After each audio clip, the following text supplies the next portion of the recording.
ماوەی 3 ساڵە بەردەوامین ئامانج و هەدەفمانەوەیە کە بۆ پێگەیاندنی یاریزان و ڕۆژانە لە هەفتەیەکە 3 ڕۆژ مەشق و ڕاهێنان دەکەین و مەشق و ڕاهێنانەکانمان لە 7 بەیانی دەست پێکا تاکو 9 بەیانی.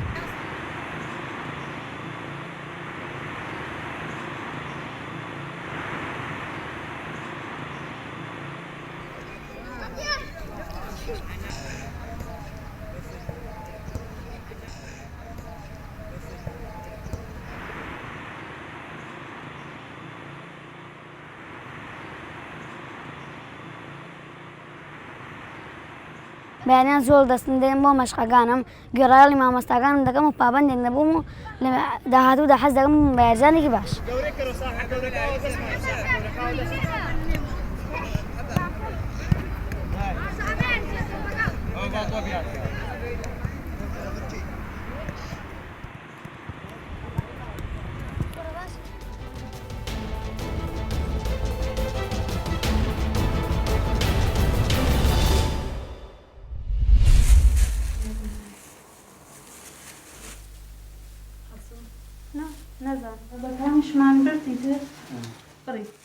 ئێمە لێرە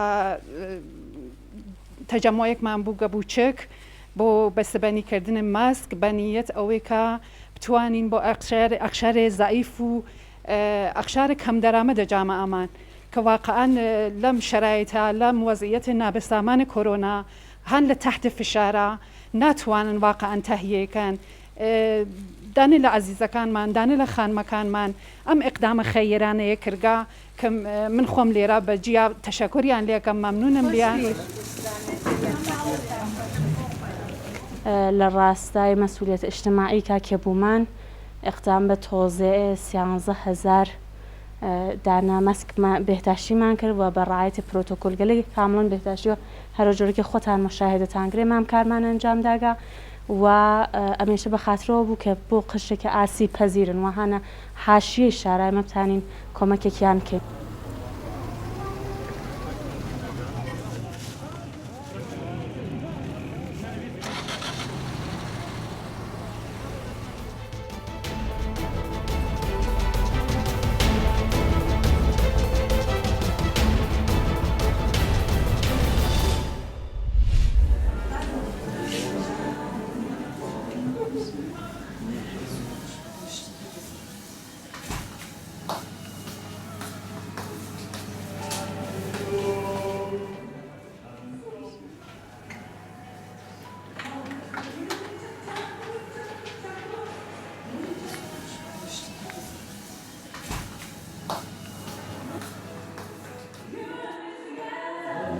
Добрый вечер.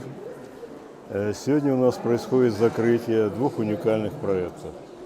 Во-первых, это традиционный фестиваль Российской недели искусств, который проходит ежегодно осенью, весной с 2011 года на самых разных площадках Москвы. Этот фестиваль объединяет искусство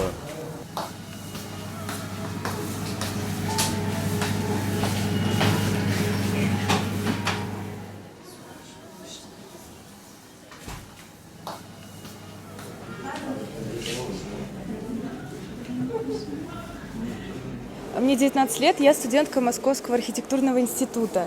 Сегодня я принимала участие в конкурсе «Российская неделя искусств», на котором я выставляла 20 своих работ, абсолютно разных, как в экспериментальной технике, так и авангардная живопись.